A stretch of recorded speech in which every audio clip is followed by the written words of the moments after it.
అనగనగా ఒక ఊరు. ఆ ఊరిలో పాడుబడిన ఒక పెద్ద బంగళా ఉండేది. ఆ బంగళా గురించి మాట్లాడడానికి ఎవరూ ధైర్యం చేయలేకపోయేవారు. కానీ అందరూ ఆ బంగళాలో ఏదో భయంకరమైనది ఉంది అని చెప్పుకునేవారు. అప్పుల్లో ఉన్న సోము అనే ఒక వ్యక్తి ఆ బంగళాకు వెళితే అదృష్టం కలిసి వస్తుంది అని ఎవరో చెప్తే విని, నమ్మి ఒకరోజు రాత్రి సుమారు 12, 1 ప్రాంతంలో సోము ఆ బంగళాకు చేరుకుంటాడు. ఆ బంగళా పరిసరాలు అన్నీ ఏదో తెలియని వాసన వస్తుంది. అతను బంగళాకు చేరుకుని రెండుసార్లు తలుపు కొడతాడు.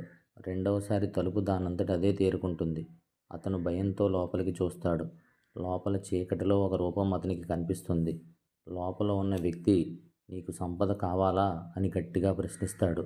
సోము భయపడి ఒక్క అడుగు వెనక్కి వేసి, మీరు మీరు మీరు ఎవరు అని ప్రశ్నిస్తాడు.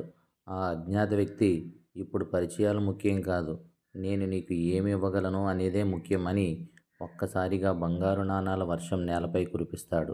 నీ ఊహకు అందని ధనం ఇక్కడ ఉంది. నువ్వు ఇదంతా తీసుకో.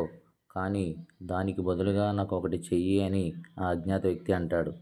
సోము ఆశ్చర్యంతో ఏమిటది అని అడుగుతాడు. అజ్ఞాత వ్యక్తి ఇంకా దగ్గరగా వచ్చి సోమును ఆక్రమించాడు. కొన్నాళ్లకు సోము ఎన్నో కోట్లు సంపాదించాడు. అప్పులన్నీ తీర్చేశాడు. గొప్ప భవనం కట్టుకున్నాడు. కానీ కొంతకాలానికి సోము వాస్తవాలను గ్రహించాడు. ప్రజలందరూ సోముకు దూరంగా ఉంటున్నారు. కుక్కలు సోముని చూసి భయంతో మురుగుతూ ఉండేవి. అద్దంలో సోము ప్రతిబింబం కనిపించకుండా పోయింది.